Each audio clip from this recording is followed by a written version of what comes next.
এই কাবাবটা যখন আপনি ফার্স্ট টাইম ট্রাই করবেন, আপনি বুঝতেই পারবেন না যে এটা মাংস দিয়ে তৈরি করা হয়নি, কাঁচা কলা দিয়ে তৈরি করা হয়েছে। এতটাই বেশি সুস্বাদু হয়ে থাকে। অনেক সময় এমন হয় যে ঘরে মাংস থাকে না কিন্তু কাবাব খেতে ইচ্ছা করে, সেক্ষেত্রে আপনারা চাইলে মজাদার কাবাবটি তৈরি করে নিতে পারেন কিংবা বাচ্চাদেরকেও বিকেলের নাস্তা হিসেবে দিতে পারেন। তো কাবাব তৈরি করার জন্য আমি এখানে 2টা কলা আর 4টা ছোট সাইজের আলু সামান্য পরিমাণ লবণ আর পানি দিয়ে সিদ্ধ করে নিচ্ছি।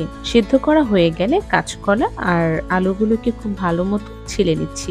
চেষ্টা করবেন কলাগুলোকে একটু গরম থাকা অবস্থাতেই ছিলে নিতে, তাতে করে খোসা খুব সহজেই ছিলে আসবে। তারপর দিয়ে দিচ্ছি হাফ চা চামচ পরিমাণ লবণ আর হাফ কাপ পরিমাণ পেঁয়াজ বেরেস্তা। পেঁয়াজ বেরেস্তা দিলে কাবাবের টেস্ট বহুগুণ বেড়ে যাবে। আর দিয়ে দিচ্ছি 1 চা চামচ পরিমাণ কাবাব মশলা। যদি আপনাদের হাতের কাছে কাবাব মশলা না থাকে, আপনারা নরমাল গরম মশলাও দিতে পারেন, তবে কাবাব মশলা দিলে এর টেস্ট বেড়ে যাবে। তো এখন এই সবকিছুকে খুব ভালো মতো মিশিয়ে নিচ্ছি। আপনারা চাইলে হাতের সাহায্যে এই কাজটাকে করে নিতে পারেন। মিশিয়ে নেওয়া হয়ে গেলে দিয়ে দিচ্ছি 4-5টার মতো কাঁচামরিচ কুচি আর 3 টেবিল চামচ পরিমাণ ধনেপাতা কুচি। এখানে আপনারা আপনাদের টেস্ট অনুযায়ী ঝালটা অ্যাড করে নেবেন। তারপর আমি একটা ডিম খুব ভালো মতো ফেটিয়ে নিচ্ছি। এর অর্ধেকটা পরিমাণ ডিম দিয়ে খুব ভালো মতো মিশিয়ে নিব। একেবারে পুরো ডিমটা দেওয়া যাবে না, তাহলে আবার কাবাবের ডোটা একদম পাতলা হয়ে যেতে পারে। তাই অল্প অল্প করে ডিমের মিশ্রণটাকে মিশিয়ে নিচ্ছি। আমি এখানে বাকি ডিমটুকুনো দিয়ে দিই। তো আমার প্রায় পুরো ডিমটাই লেগেছে।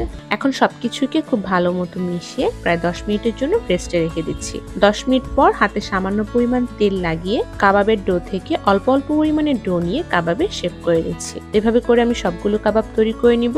তারপর চুলে একটি প্যান বসিয়ে পর্যাপ্ত পরিমাণে তেল দিয়ে কাবাবগুলোকে ভেজে নিচ্ছি। গোল্ডেন ব্রাউন কালার করে কাবাবগুলোকে ভেজে নিচ্ছি। আমার কাবাবগুলো ভাজা হতে প্রায় 4-5 মিনিটের মতো সময় লেগেছে।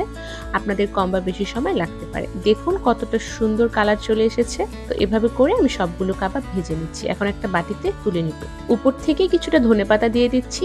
আমি আপনাদেরকে একটা কাবাব ভেঙে দেখাচ্ছি। দেখুন ভিতর থেকে একদম প্রপারলি কুক হয়েছে। নরমালি কাঁচা কলা খেতে খুব একটা ভালো লাগে না, তবে কাঁচা কলার যদি এই কাবাবটি আপনারা তৈরি করেন, খেতে লাগে দুর্দান্ত।